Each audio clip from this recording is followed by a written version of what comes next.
there was a number of reasons for this, but effectively what DeepSeek did is they managed to release a large language model that was at least on par with the models out of the US and particularly OpenAI, but managed to do so in a way which required far less computing power, did it with older chips, and was also far less energy intensive. So look, there's so many implications from this.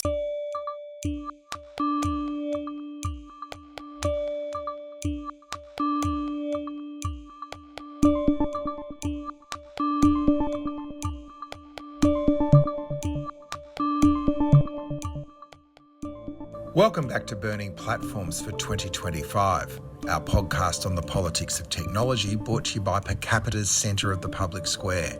I'm Peter Lewis. With the world in a dumpster fire and the tech overlords in the ascendant, we take stock of the impending inferno with our regular panel, Digital Rights Watch Chair Lizzie O'Shea and Health Engine CEO Dan Stinton. And joining us, fresh from the Paris AI Summit, is Professor Nick Davis from UTS's Human Technology Institute.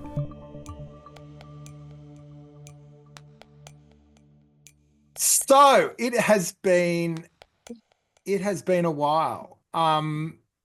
It's late February. It's kind of early 2025 still. As Lennon observed, that's Vladimir, not John, although I'm sure he could have made a good song. There are decades when nothing happens, and there are weeks when decades happen. And this podcast is kind of about the last 50 years. So there's so much for us to chew over. So our normal format is to deep dive into the news. We're not going to do that. We're just going to talk about everything that's happened. We've got our regular panel coming in from Taiwan, where she is at RightsCon on the ground, Chair of Digital Rights Watch, Lizzie O'Shea. Hi, everyone. Hello. Looking glamorous, ready to go out and do a bit of international, global networking to save the world. So that's a good thing to do on a Tuesday night. Dan Stinton in the white Tech Bro t-shirt, counting up the increase in value of his crypto account even as we speak. Welcome back after a great summer for the investors. You've just reminded me why I come back here every fortnight or so, Pete, so that you can talk about my crypto portfolio, as small as it is. But anyway. Yeah, it's getting bigger though. And our good friend, Professor Nick Davis, who has just come back from professing in Paris at the AI Summit, and we're looking forward to hearing your takes on the full catastrophe over there, Nick. Good to be here. Okay, let's start with Lizzie's great adventure. Tell us what RightsCon is, what's the vibe, what you've learned, and then where you think we can go.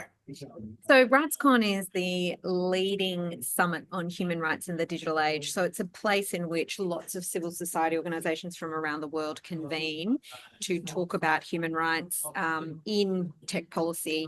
And it's been going for a number of years now. This might be the 13th, I think, and it's genuinely global in nature. It's put on by Access Now. Access Now tends to focus doing work in the global south, but there's people from all parts of the world here. I must say the whole purpose of this kind of conference that I think is sort of starting to be questioned a bit is what's called the multi-stakeholder model. So the idea that tech policy considerations would be debated and discussed between industry, between civil society and government, that those are the people in the room, not just policy making done by industry and government, for example, or just civil society getting together. This conference has definitely been one in which industry's gotten a platform. And I think in this context, there is a little bit of disquiet. There's quite a bit hanging over this particular summit because there is a growing sense that big tech platform power is now fused with political power in the United States. The idea that major tech companies would be siding with authoritarians or doing the work of authoritarians, this seems relatively novel to US activists. But, for lots of people who come from Asia, from India, from other parts of the world, this is not a new experience working out how to deal with authoritarianism and the relationship with tech. But I think that is a kind of a bit of a problem hanging over this model. What can we get out of discussing policy issues with tech companies when they may not be good faith partners anymore, even when they've got human rights people that come along to these platforms and sprig the credentials. I was just in a session about business human rights with someone from Google, which is an interesting kind of place to be in the context in which Google's just dropped its, what she described it as abandoning red lines when it comes to military and surveillance uses of tech. And so it is a new world. And the other key thing, I guess, to report back is many organizations who are here are suffering quite serious consequences associated with the ending of funding by USAID of various organizations. USAID funds huge numbers of organizations in this space, often through re-granting programs and the like. So, sometimes organizations weren't even aware that the original funder came, or the original funds came from USAID. Now, that has serious implications for the civil society sector. I mean, it's not an unsolvable problem, but what I think is important to realize is that means that civil society is going to be hampered in its capacity to participate in the multi-stakeholder model as well. So all these things make this a very difficult kind of forum to understand how it's going to proceed into the future, especially over the next 4 years, where we're going to see we're in for some really rough times, I think, on tech policy, where companies are much less interested in any kind of human rights paradigm, and civil society organizations are struggling for funding, for relevance, for cut through, in a context in which many people remain very concerned about some of the topics we're discussing. Has anything that's come across your radar given you any grounds for hope? Or is it? Sorry, yes, of course. Of course. So, I mean, it's really inspiring hearing what other people are working on around the world, particularly in very difficult environments, and things like documentation. And there's a documentation of things like war crimes. So there's also this really interesting work in very difficult conditions that's being done that I think is a growing field in which you can gain inspiration. The other kind of thing that's perhaps more relevant for a place like Australia is there is a lot of discussion now around what might a public stack look like in relation to AI. How can we make sure that investment in technology is for the benefit of the public, even if it's not necessarily publicly owned, but what kind of things can we do to protect ourselves in a context in which the major AI companies are mostly based in the US, but there's also a lot of concentration of power at various points in the supply chain.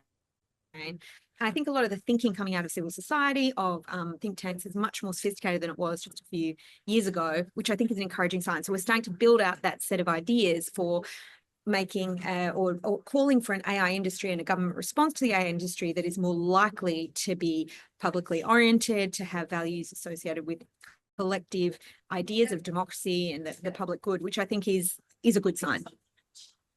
And you're in Taiwan. To what extent is their work that we've spoken about in the past a frame of reference for this conference, or is it just another conference centre? No, Taiwan is obviously considers itself to be a progressive democracy. But when I talk to my human rights friends, they have criticisms of that framing. And I think it is important to keep in mind that Taiwan has its own challenges for a variety of different reasons, but also internally the robustness of their democracy is starting to come into question. I've got some friends here who are working on a digital bill of rights in Taiwan, which I think is possibly the first kind of initiative around the world. And there's lots of interesting things coming out of Taiwan, but I think like any democracy, it's struggling. And even though there's claims that it's the most free place in terms of internet freedoms in Asia, I think there are still challenges that it faces. Yeah, Dan?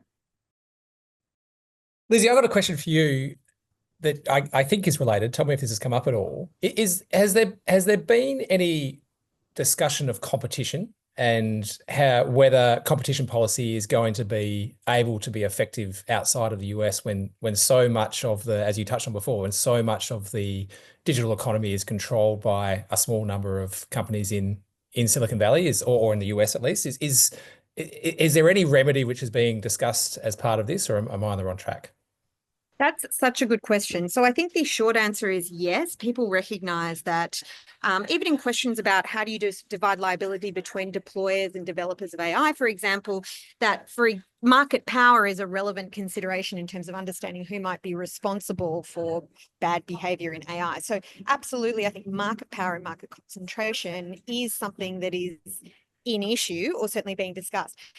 I think also there's an acknowledgement that the concentration of power throughout the entirety of the AI supply chain, for example, is a problem. So what can we do as an antidote to that? There's discussion of things like public data sets, understanding how you can invest in the technological basis for computing power that is most likely to be oriented towards the public good. That kind of stuff is now on the table in a way that I think even 3 weeks ago wasn't. So I think exploring some of those ideas has now become quite urgent. I'm hopeful that that will involve an acknowledgement that throughout the entirety of the AI stack, there is concentrations of power.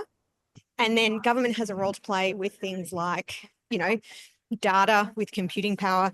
And I mean, it's not, of course, there's many different digital rights issues, but I do think this is the time at which that kind of monopolistic power is becoming more apparent, because it also is like, if you're developing the Fediverse, for example, and trying to get people to get used to open standards for building out a social web, there is a problem in that the original, or the experience of many people has been in closed environments, which is concentration of market power. So getting people to move away from that is difficult. There's an acknowledgement that the monopolization and centralization of technology is having ongoing effects for the development of new technologies, but also even traditional ideas of social media are hampered in how they can iterate in the future by what has come before. So yeah, I think there's a good analysis of that. Human rights is often criticized for leaving out some of that economic social power element, but you could not walk around here without understanding the significance of that.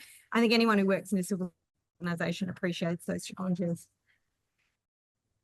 And maybe, Lizzie, just one thing that I've been sensing from civil society the last month or so, but particularly since the kind of the aggressive way that the Trump administration threw grenades into the AI action summit in Paris, is that urgency for countervailing power and the need to weigh in for in a way really properly band together to think about countering some of the kind of dominant narratives around competition, concentration, and those platform issues that Dan was bringing up. Because relying on kind of incremental changes in the global landscape, it's no longer going in anywhere near the right direction for most folks.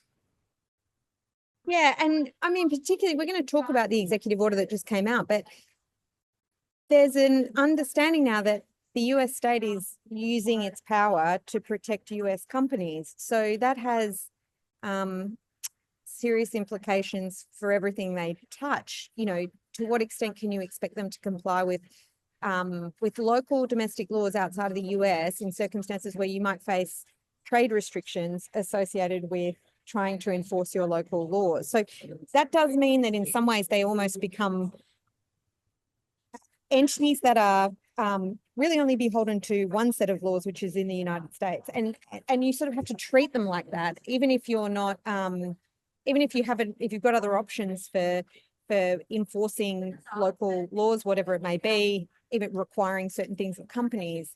I think in reality, you have to kind of operate as though that's the case. So I do think that is becoming clearer and clearer in terms of how CSOs strategize, how civil society organizations strategize, how governments draft laws, how we invest public money, how we design competition laws, all that kind of stuff.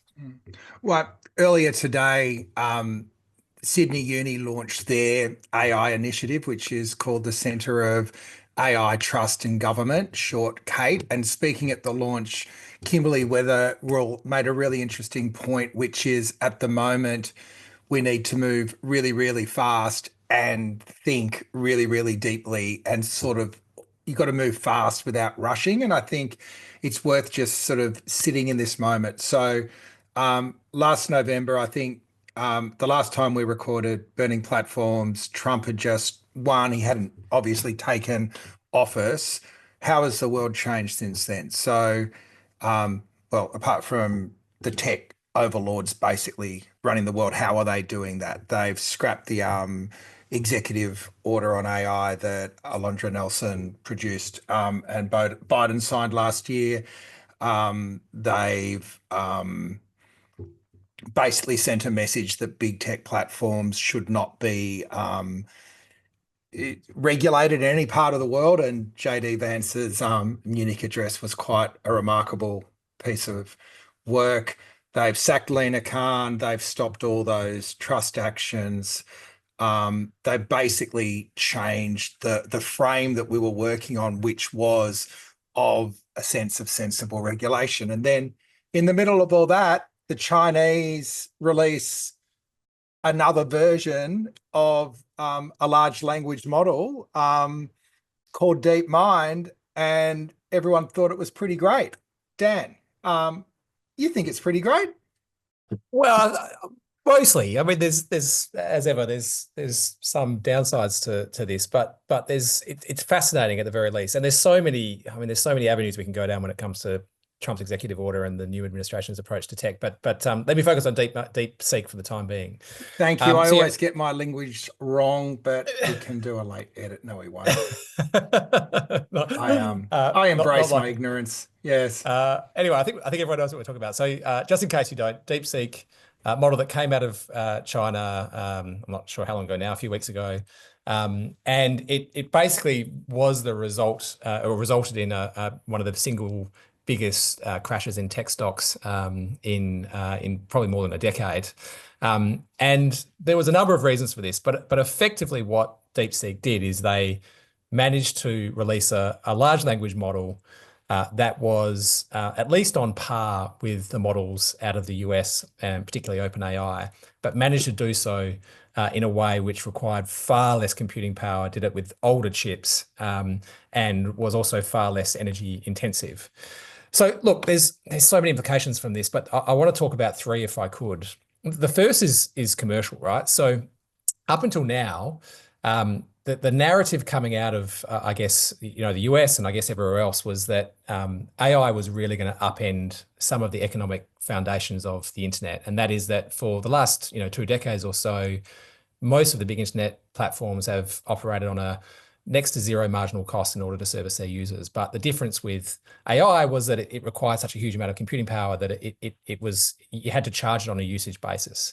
What DeepSeek has done is really call that into question. And so what that means is it looks likely, probably jury's still out on this a little bit, but it looks likely that the cost of running these big, large language models in order to be able to do some of the amazing things that are coming is probably going to be, literally a tenth, if not less than what it was going to be.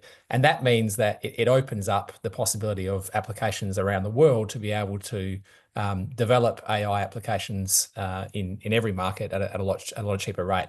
And it potentially also, the good thing about this is it potentially loosens the stranglehold that these big tech companies, Google, Microsoft, OpenAI, have on the industry broadly. So that's a good thing.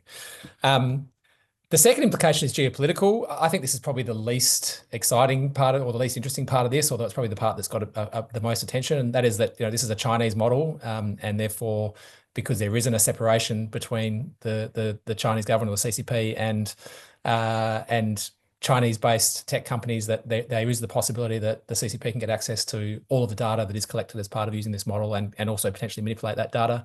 I think that is a real threat, by the way. I'm not downplaying it. It's the reason which I also think that TikTok should be forced to be divested from ByteDance, but we've had that argument before.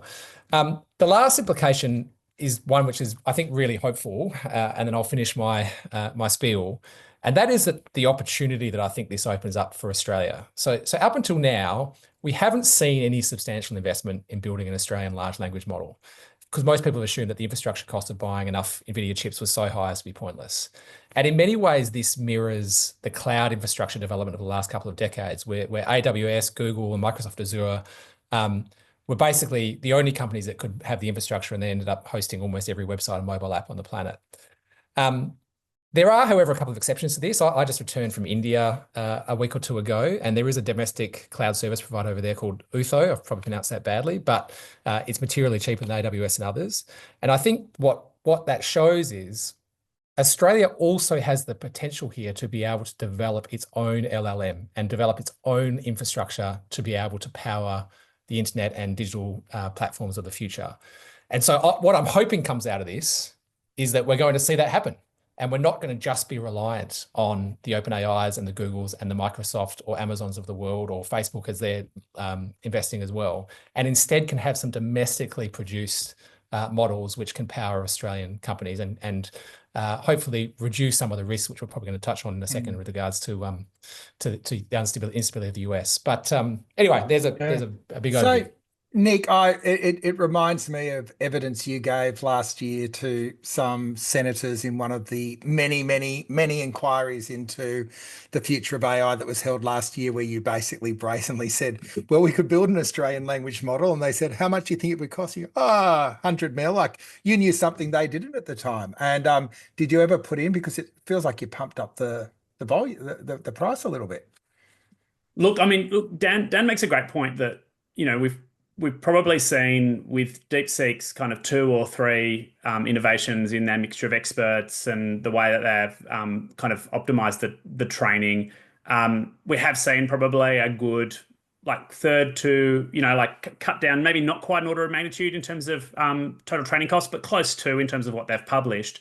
The issue is, though, of course, Dan, DeepSeek has been around for 2 years. It's built on the back of a crypto company with a lot of access to a lot of compute that was already sitting there. Not the latest, greatest kind of, A100, H800 kind of super expensive chips that you can't even get a hold of unless you're politically connected these days. But nevertheless, still a serious amount of compute and an absolute army of amazingly talented PhDs from across Chinese universities all working together. So while I totally agree, this kind of reopens the door away from the kind of what I was telling the government less than a year ago, saying don't touch kind of OpenAI style, Anthropic style ambitions, focus on fine tuning and distilling models that we can use onshore as a deployment play. I still believe that. While we can probably say, it's now a little bit cheaper, it could be, 10 times cheaper than it was, it's still a huge amount of effort and runtime to get to the latest state-of-the-art models. Is it worth it? It would be worth it just for the learning that we can drive across the economy, I think. But I don't think it's worth it because we think we can get the latest model. I think it's worth it because the effort itself teaches us about how these things work. And at the end of the day, I can get a free version of DeepSeek R1 from Hugging Face, and I can run it on my own laptop on an aeroplane without any internet connection and experience firsthand the environmental cost of running a very high functioning model, which is the heat output that transmits literally through the tray on the aeroplane into your lap as you're asking a bot locally these questions. Incredible power for what you get. But at the end of the day, I still had to wander up the aisle asking for a power cord after 2 hours because my MacBook had run out of juice. But Nick, doesn't this demonstrate? Isn't it a reasonable assumption to assume, though, that this is going to, given how quickly we're seeing improvements in this area, isn't it a reasonable assumption to assume that we're going to keep seeing these improvements, and we're going to get to the point where you're not going to have to scold your lap and other items as you're using your computer on an airplane? You gave a very different story before we recorded it, or it was more colourful, but yes, we get it. There is a OH&S element here. No, I guess, but just to answer your point, Dan, yes, it's going to keep getting cheaper to produce the models. Is it going to get cheap enough that we want to grab all that data de novo and access the New York Times and access pirated libraries to then train from scratch? I mean, frankly, why do you need to? You can do, to Pete's point about the Chinese government's kind of censorship, and to your point about the security risks, you can literally just download the weights of DeepSeek and play with it as much as you want, change it, look into it. Yes, there's still some security concerns that maybe someone's put some little landmines where if you code a particular national security issue, it might give you something like secretly insert a backdoor. Yes, we have to be concerned with any model about that. But at the same time, I think we do need to balance the idea of a sovereign large language model as a thing. Let's balance that with the activity of how we learn about these things in order to, do what Lizzie was talking about, which is, give power away from platforms and concentrated, cloud service providers to people with a MacBook. So, Lizzie, you're back with us. I think you've been ejected from the building at RightsCon. I hope that wasn't a diplomatic incident and more just it was time to go. Should we look at a Chinese AI any different from a American AI in terms of any underlying concerns? Like, how do you think this through? I think this is so interesting because Nick will correct me, I'm sure, but there was a quote from the Chinese rep at the AI Action Summit, which was something about how they were kind of welcomed for the first time into this environment in a context where they hadn't been previously. But also there was real questions around what the US would say when they showed up, and then when JD Vance did show up, it was a very coldly received missive that he gave. So in some respects, I think China is seizing on the moment of the US being now perceived around the world as much more aggressive in its policymaking, much more US first on the tech industry, less interested in using the tech industry as a form of soft power, much more potentially interested in using hard power in relation to protection of that industry. So, I mean, do we treat them differently? Like, they're both centralizations of power among a small coterie of usually men, and they haven't given us a reason to trust them. So from a civil society perspective, I think the answer is no, we don't treat them differently. And I think one of the things that we're starting to dawn on us is that the US isn't a special pleading anymore. The claims around human rights and the protections that might be afforded, or even procedural kind of assessments that might be done, start to lose a bit of relevance as you can see these companies prioritizing their corporate future by aligning with the Trump administration. Now, I don't mean to somehow claim that they're exactly the same, but I don't think the distinctions that we've traditionally relied on in looking to US tech can still hold. And I think we need to get ready for a different world order.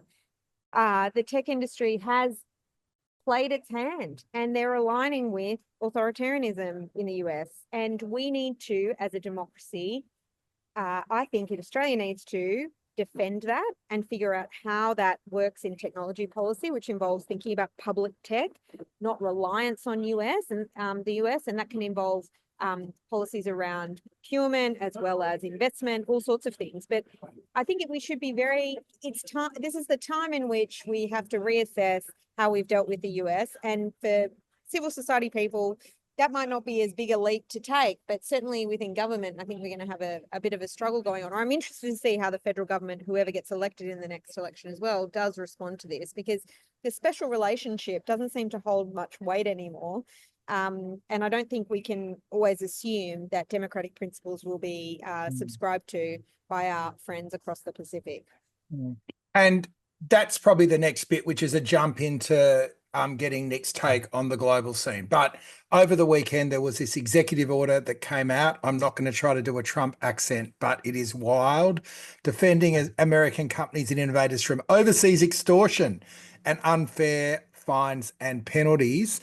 It rambles.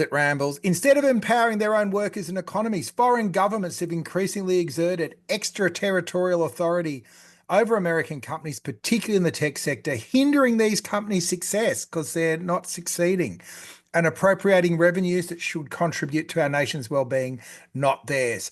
On one reading, this would put in question any idea of a tech tax, any levy for a news media bargaining code. I don't know what it does for proposals such as those coming down the line on duties of care on platforms, or even making them apply with Australian laws, and where that leaves AI regulation, giving these American tech companies are the key drivers. I don't know, but you've been in the room where decisions are being nutted out, Nick. What do you think? And then from there, what came out of Paris that wasn't totally depressing? Yeah, look, the thing that came out of Paris that wasn't totally depressing was actually the response to the kind of US angle of we're not going to sign the declaration. In fact, at the end of the day, it was only the US and the UK that didn't sign. China, India all signed the declaration saying we're for kind of open, inclusive, public interest forms of AI. Keeping in mind, of course, that China domestically has far more significant regulation of its tech sector and indeed large language models and AI than exists in the US or in Australia at the moment. So kind of any kind of claim by the US that regulation, extraterritorial regulation is really the problem here is kind of an interesting one.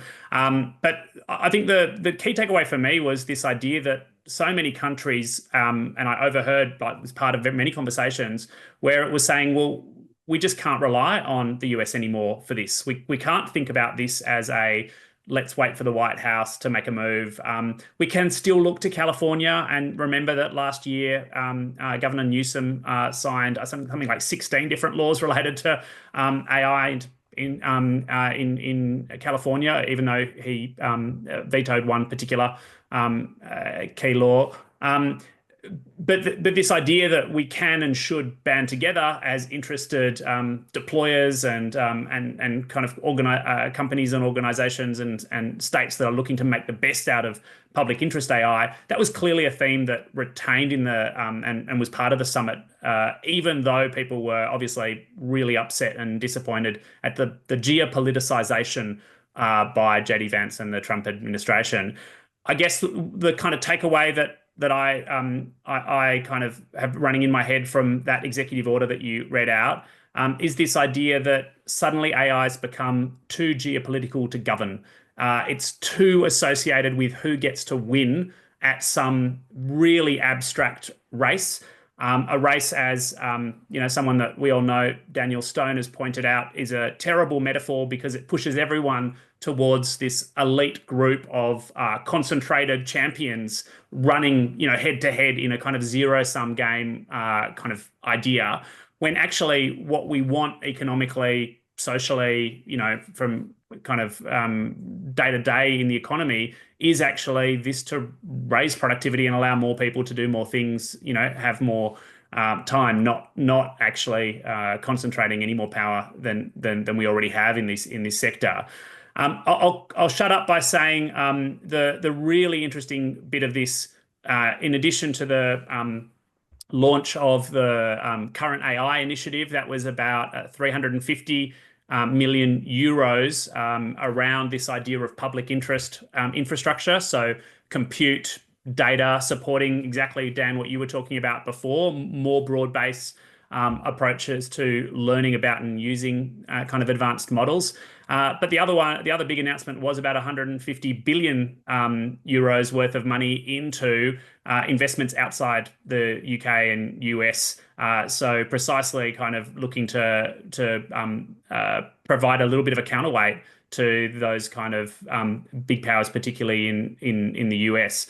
So it wasn't a great summit to be at from a civil society perspective, but I was really happy that everyone was there going, no, this is an invitation and an exhortation to do more rather than just giving up.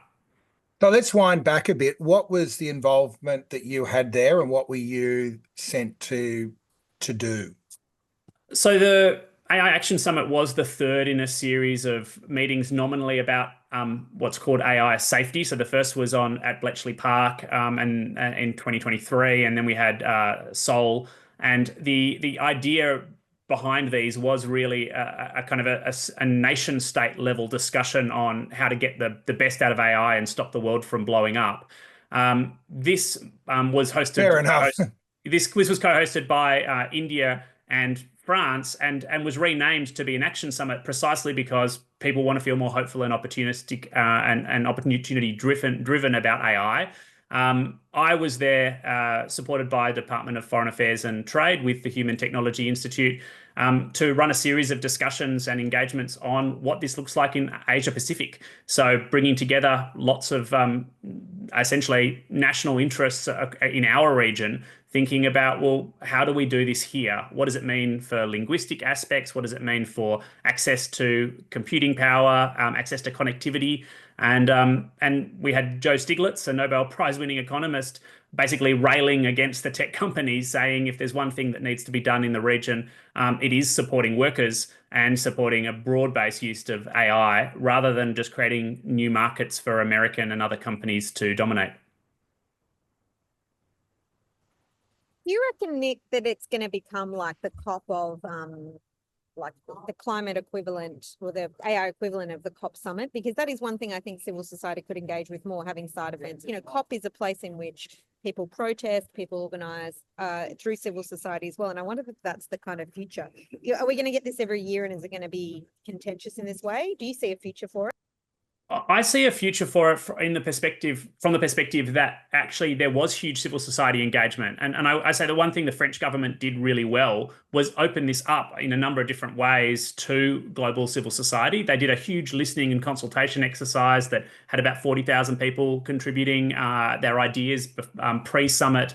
They did, allow people like me and others, academics and people from genuine civil society activists, civil society as well, coming into the main event. So it was very different to the last couple of years. So I am hopeful for all of that. I did have a few people say to me, Nick, why are you running around talking about this at Davos, at Paris when you should be at Davos? So they were saying, why aren't you there really influencing at the heart of where the kind of, the billionaires are sipping champagne, as opposed to kind of the more geeky end of town with machine learning and data scientists in Paris. But I have to say, I agree with you, Lizzie, like any moment where you get a genuine exchange of views and information and people feel welcome to do that, that's actually, a good way to do it. And in this case, in Paris, it was fairly central. It wasn't just hidden away in downstairs bars in, a Swiss Alpine village. It was major events where civil society were genuinely engaged.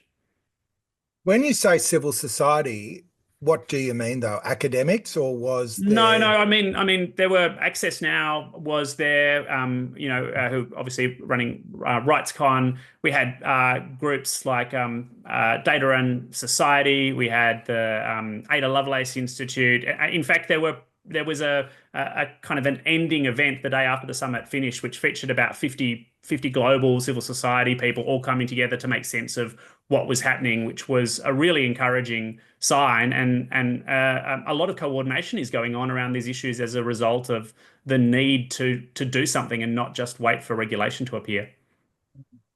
Okay.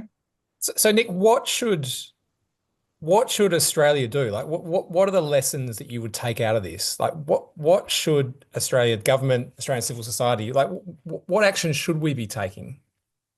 I have to say, and I'm biased in this, but I think focusing on the governance layer at the organizational end of this is actually a really good way to build a strong base of support from across sectors. Because if you play AI governance as a tech platform issue, you run very quickly into huge power disparities, huge engagement and influence challenges. But the reality is most of the work that is being done, or most of the kind of advancement in terms of how AI is being used in the market, is banks and insurance companies and telcos and retailers picking this up. And yes, using compute from tech companies and maybe running part of it through social media platforms. But most of it is just deploying these into their own systems. And so the Australian government launching the voluntary AI safety standard, now doing version 2, which with more of a look upstream at what developers need to reveal in that. I think that's a great strategy because it reinforces this fact that regulation and governance is not about just protecting people. It's about getting the best performance out of systems and supporting broad-based benefits, which obviously, if it works well, also come back to shareholders and other stakeholders. So playing at that end is a good way to, I think, a little bit judo some of those issues.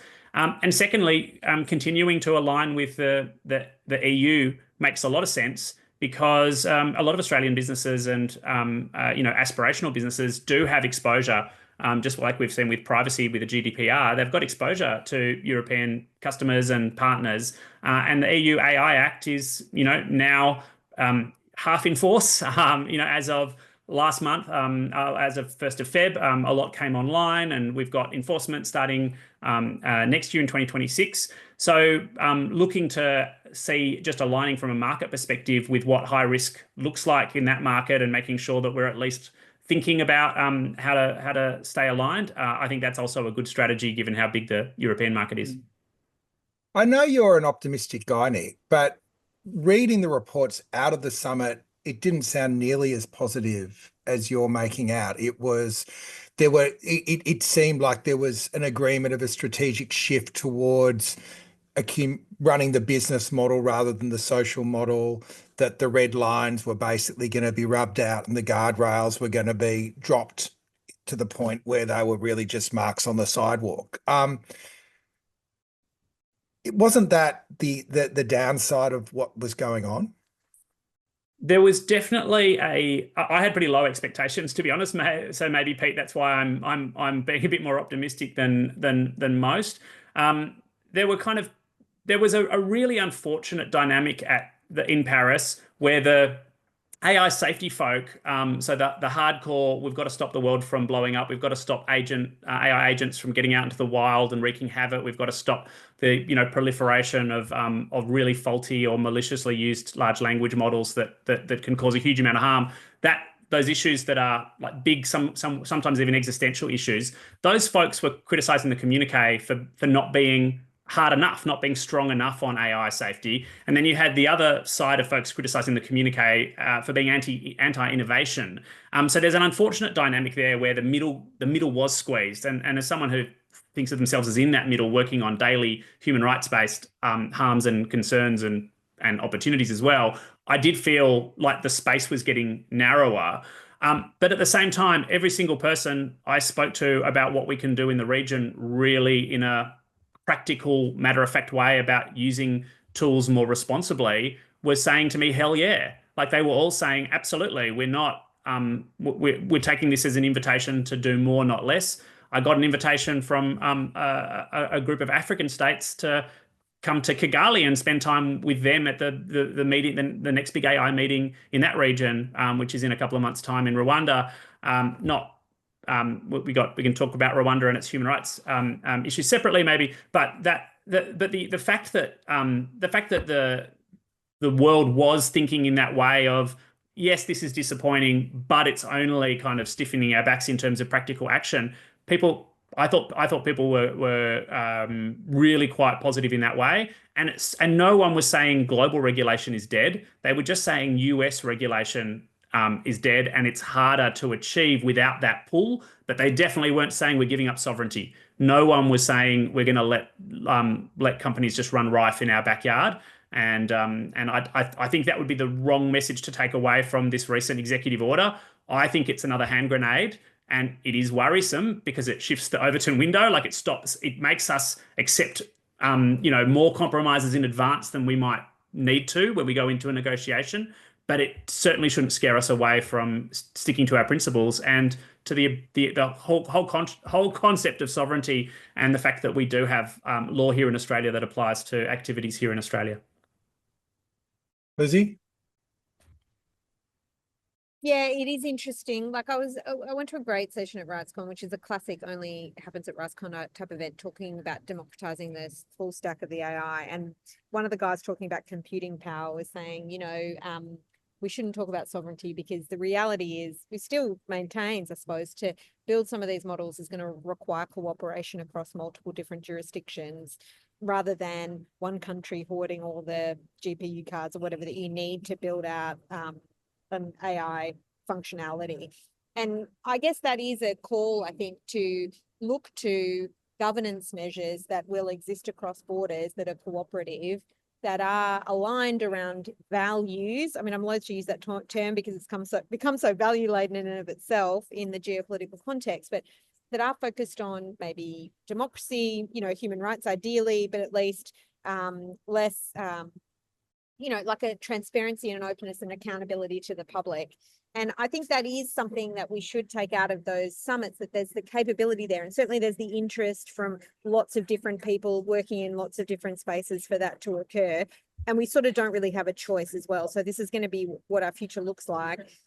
Let's get started on working in those collaborative ways. And there's precedence for this as well in other fields of, kind of other issues, climate being one obvious one. So let's get to work on making those models work rather than stewing about what may no longer be available to us. And I think that is there's enthusiasm for that everywhere, which is a good sign. Yeah, Nick, it's been a long summer, and I guess this is a question for everyone. So I guess our project over the last few years has been to think through and understand how, firstly, the platforms impact, and now AI and the two crossing over. And I think the assumptions that or the thesis that I know all of us individually and I think as a group have been developing is you've got to invert the power from the business model to the people using the technology. Does that still hold, or is this, or you're saying an Overton window's moving, Nick? Is our base assumptions that if you're going to do anything, you've got to basically aggregate the power of people to ensure that it counterbalances those that are rolling the technology out? Does that still hold? I think it holds more than ever. I think to Lizzie's point, like think about climate and other areas where there's been a lack of leadership from certain states and how important it's been to, drive enthusiasm and engagement from, different generations, from make it feel real, make people understand the consequences, paint the picture in lots of different ways. And again, not buy into this narrative of, that this is all about geopolitics. Like, it is about geopolitics, but it can't only be about that. Because if we buy that, we're in a world where, again, it's that zero-sum game, and that's not the world that's not the way it actually works, right? Like that works in a warfare context. And I was part of the discussions in Paris on AI in the military domain, which were pretty bloody scary just from the perspective that the mindset that was behind that. But I think from a message and from an engagement of the public, I think it's the opposite. I think this is about, again, to quote Daniel Stone, this is about building. This is about foundations and, strong, collaborative structures that can make us, safe and give us, assets that are collective to do the things that we want to do. What do you reckon, Dan? Are you feeling after the summer more optimistic, or do you think we're just on a fool's errand and we're heading towards a tech dystopia? No, I think I'm with Nick, but probably for boring commercial reasons as ever. But let me explain. I think it probably comes back a little bit to what I was saying about DeepSeek. So it felt like a completely losing battle trying to combat these increasingly powerful tech companies in the US over the last 2 decades, whose power just kept on growing. And you were forced to do pragmatic but really imperfect pieces of legislation in order to combat them in countries like Australia. The News Media Bargaining Code, which I advocated for, is one such thing, right? It was flawed in a lot of ways, but it was kind of this pragmatic response to trying to deal with an issue which we couldn't deal from here. What I think, I mean, this is very new and I'll probably come to regret saying it, but what I'm hopeful of is that it does look like this AI tech is potentially even becoming commoditized. Like, I'm not downplaying the investment that's required in the infrastructure and the chips and everything else. Like, obviously it's huge, and obviously there's always going to be advantages that come from that. But it does seem to be, I mean, Elon Musk, who is not someone I would ever advocate for in any context, by the way, but in 2 years, this guy's thrown a whole bunch of money at building a model which is pretty comparable now with OpenAI. Not quite, but pretty comparable. And what that shows you is just it is possible. It's not, the network effects of these big internet companies don't seem to exist with AI companies so far.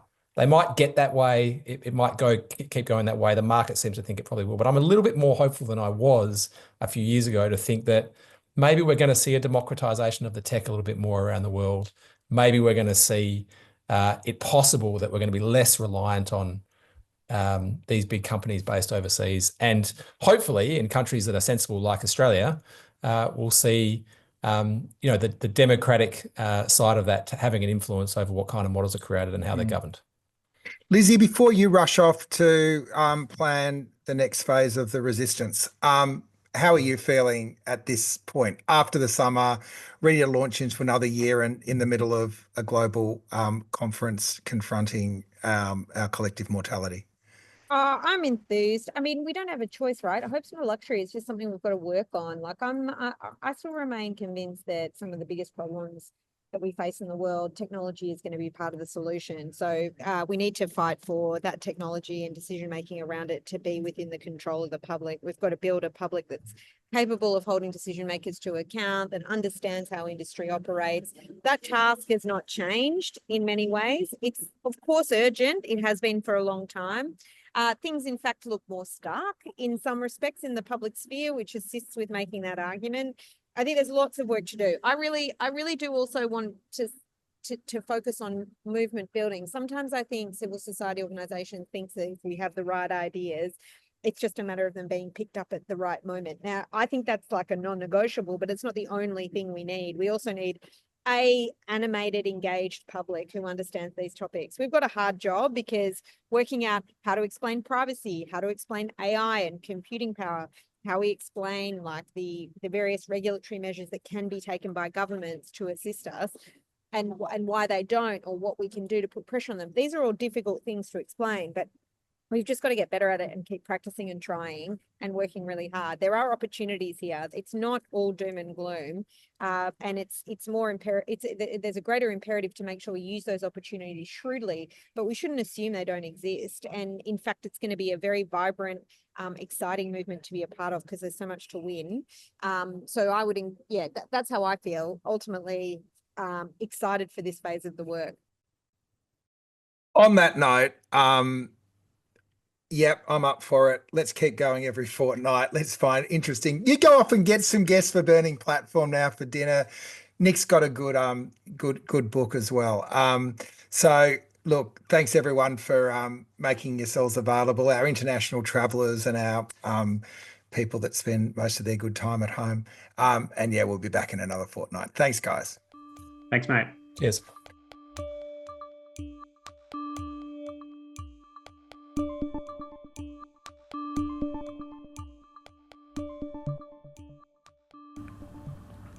You've been listening to Burning Platforms. It was recorded on February 25 and produced on Naarm land by Rebecca Connell. Talk again soon.